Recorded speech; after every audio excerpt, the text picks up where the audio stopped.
ठाणे शहरातील वाहतूक कोंडीवर मार्ग काढण्यासाठी स्वयंचलित पॉड टॅक्सीचा प्रकल्प भविष्यात आता अनिवार्य ठरणार आहे। त्याचाच एक भाग म्हणून प्रायोगिक तत्वावर घोडबंदर मार्गावरील भाईंदरपाडा मेट्रो स्टेशन ते विहंग हिल्स सर्कलपर्यंत पॉड टॅक्सीचा पायलट प्रोजेक्ट राबवण्यात येणार आहे। याबद्दलची माहिती परिवहन मंत्री प्रताप सरनाईक यांनी दिली आहे आणि ते ठाणे महापालिकेच्या क्षेत्रातील विविध विकास कामाच्या आढावा बैठकीप्रसंगी बोलत होते। अरुंद रस्ते आणि वाढती वाहन संख्या यांचा विचार करता भविष्यात रस्त्यांवरील वाहतुकीला मर्यादा येणार आहे। त्यामुळे रोपवे, पॉड टॅक्सीसारख्या हवेतील वाहतूक व्यवस्थेला पर्याय नाही।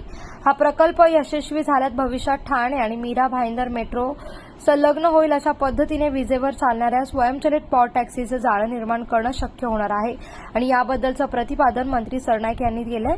या बैठकीमध्ये ठाणे शहरामध्ये महापालिकेच्या माध्यमातून सुरू असलेले जलतरण तलाव, स्मशानभूमी, उद्यान तसंच डॉक्टर बाबासाहेब आंबेडकर विपश्यना केंद्र, लता मंगेशकर संगीत विद्यालय अशा विविध विकास कामांचा आढावा देखील मंत्री सरनाईक यांनी घेतला।